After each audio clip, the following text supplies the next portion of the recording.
చైతన్య రథం ప్రేక్షకులకు స్వాగతం, నమస్కారం. ఆడుదాం ఆంధ్ర స్కాము దాని గురించి మాట్లాడుతూ ఉంటే, అసెంబ్లీలో చర్చ జరుగుతూ ఉంటే, గుమ్మడికాయ దొంగ ఎవర్రా అంటే భుజాలు తడుకోవడం మొదలుపెట్టారు రోజారెడ్డి గారు, బైరెడ్డి సిద్ధార్థరెడ్డి. అంత ఉలికెందుకు, అంత భయం ఎందుకు? దోచుకోకపోతే మీకు భయం ఎందుకు? మీరు ఎందుకు మాట్లాడుతున్నారు? చూస్తూ ఉంటే జరుగుతుంది కదా. మీరు నిజాయితీగా ఉండి దోచుకోకపోతే మీ దాకా వ్యవహారం రాదు కదా. మీరు ఎందుకు కంగారు పడుతున్నారు? సిద్ధార్థరెడ్డి గారు ఎన్ని రోజులు ఎక్కడ పడుకున్నాడో తెలియదు, ఏ మత్తులో ఉన్నాడో తెలియదు. ఇవాళ బయటకు వచ్చి ప్రసాద్ రెడ్డి గారు ఏం తాగి వచ్చారో అని ప్రశ్నిస్తున్నాడు ఆయన. నువ్వు ఈ 9 నెలలు ఎక్కడ తొంగున్నావు? ఏమి తాగి పడుకున్నావు? ఇవాళ ఎందుకు బయటకు వచ్చావు అంటే ఆరోపణలు వస్తున్నట్లు. మీరు దోచుకున్నది వాస్తవం, అది భరించలేక గుమ్మడికాయ దొంగ ఎవరంటే భుజాలు తడుకున్నట్టు మీరు భుజాలు తడుకుంటున్నారు. నిన్న గట్టిగా తిన్నారు, సుమారుగా 450 కోట్లు అని చెప్పి వస్తుంది, ఆరోపణలు వస్తున్నాయి. మీరు తిన్నారు, రేపు మిమ్మల్ని ఆడుకునే పరిస్థితి వస్తుంది. రేపటి నుండి రోజారెడ్డిని, శాప్ చైర్మన్ని, సిద్ధార్థరెడ్డిని ఏసీబీ ఆడుకోవడం మొదలు పెడుతుంది. మిమ్మల్ని తేలిక మొదలుపెట్టదు. రోజారెడ్డి బ్యాట్ పట్టుకుని ఆడుకున్నట్టు, సిద్ధార్థరెడ్డి వాలీబాల్ ఆడినట్టు ఏసీబీ మీ ఇద్దరితో ఆడుకోవడం మొదలు పెడుతుంది. జగన్ రెడ్డి హయాంలో నిర్వహించిన ఆడదాం ఆంధ్ర జరిగిన స్కామ్ మీద ఏసీబీ విచారణ సిద్ధమైంది. ఏపీ ప్రభుత్వం ఏసీబీ నియమించింది, మొదలు కాబోతోంది. ఈ నేపథ్యంలో ఆడుదాం ఆంధ్ర కార్యక్రమంలో జరిగిన అవకతవకలు, ఆరోపణలన్నింటిపైన సమగ్రంగా విచారణ జరగబోతోంది. ఆంధ్రప్రదేశ్లో ఎన్నికలకు ముందు యువ ఓటర్లని టార్గెట్ చేస్తూ జగన్ రెడ్డి పన్నిన పన్నాంగమే, గీసిన స్కెచ్చే ఆడుదాం ఆంధ్ర అనే కార్యక్రమం. ఈ కార్యక్రమం కింద దాదాపు 119 కోట్లు 45 రోజులు ఖర్చు చేసేసింది. జగన్ రెడ్డి సర్కారు, రోజారెడ్డి మంత్రిగా ఉన్న శాఖ 45 రోజుల్లోనే 119 కోట్లు ఖర్చు చేశారు. పల్లి చిక్కీలు, కోడిగుడ్లు తిన్నట్టే. ఈ స్కామ్ మీద తెలుగుదేశం ఎమ్మెల్యేలు ప్రశ్నించగా అసెంబ్లీలో ఆ శాఖ మంత్రి మండిపల్లి రామప్రసాద్ రెడ్డి గారు సమాధానం ఇచ్చారు. భూమా అఖిలప్రియ గారు, గౌత శిరీష్ గారు అడిగిన ప్రశ్నకి ఆయన సమాధానం ఇచ్చారు. 119 కోట్లకు మించి కుంభకోణం జరిగిందని సభ్యులు అభిప్రాయం వ్యక్తం చేశారు.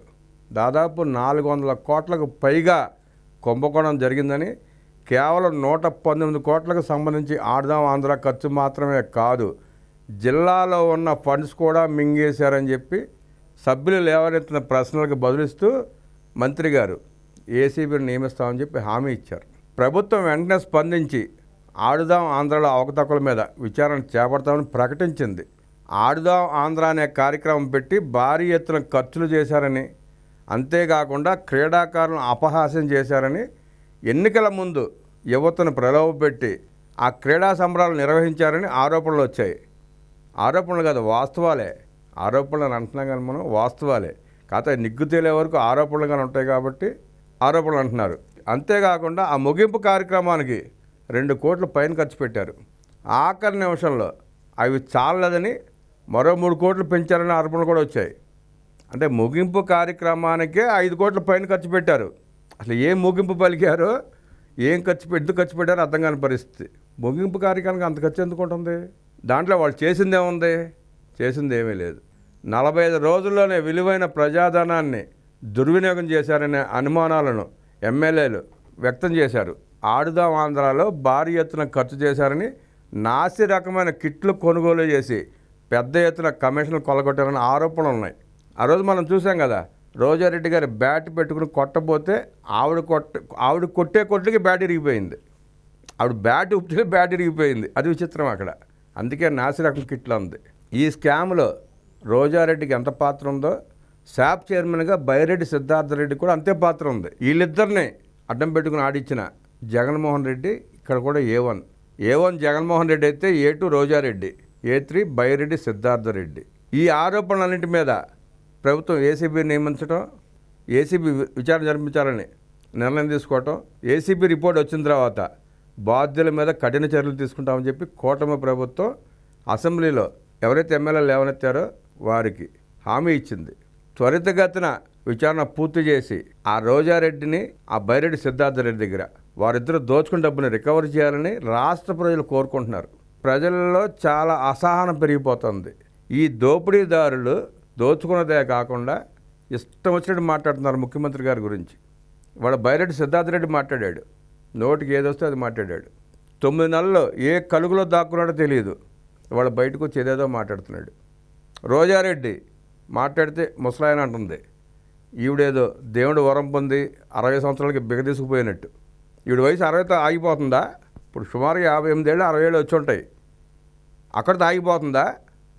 ఈవిడ ముసలిది కాదా? రోజారెడ్డి గారు వాళ్ళ అమ్మాయికి పెళ్లి చేస్తే ఇప్పటికి అమ్మమ్మ అయ్యేది. పెళ్లి చేయలేదు కాబట్టి ఈవిడేది ఇంకా చిన్న పిల్లలు అనుకుంటుంది. మాట్లాడేటప్పుడు రోజారెడ్డి గారు నోరు అదుపులో పెట్టుకుని మాట్లాడాలి. నోటికి ఏదేస్తే అది మాట్లాడటం కాదు. గట్టిగా కిలోమీటర్ నడవలేవు నువ్వు.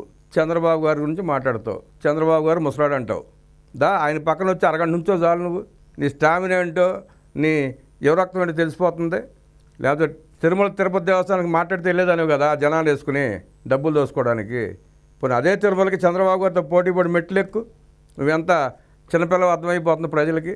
నోరు ఉంది కదా, పేటీఎం వాళ్ళు వింటున్నారు కదా అని చెప్పి రెచ్చిపోయి మాట్లాడితే ఇదిగో రేపు ఆడుదాం ఆంధ్రాలో ఏసీబీ నీతో ఎట్టాడుకుంటుందో ప్రజలు కనువిందు చేయబోతున్నారు. ఆంధ్రప్రదేశ్ ఏసీబీ వాళ్ళు రోజారెడ్డితో ఆడుకునే కార్యక్రమం మొదలు పెడితే ఆ ఆటలో నువ్వు ఎన్ని జబర్దస్త్ స్కిట్లు చేస్తావో చూసి నవ్వుకుంటా సిద్ధంగా ఉన్నారు రోజారెడ్డి గారు. మాటలు పొదుపుగా వాడితే గౌరవంగా ఉంటుంది. హద్దు దాడితే ఎదటాడు కూడా తీవ్రంగా మాట్లాడగలరు. అది గమనించండి. ఆడుదాం ఆంధ్రాలో నీకు శిక్ష తప్పదు. నీ అవినీతిని ప్రజలకు తెలియజేస్తారు, నిన్ను ఎండగడతారు, నీ దగ్గర నుంచి రికవరీ చేస్తారు. సిద్ధంగా ఉండు.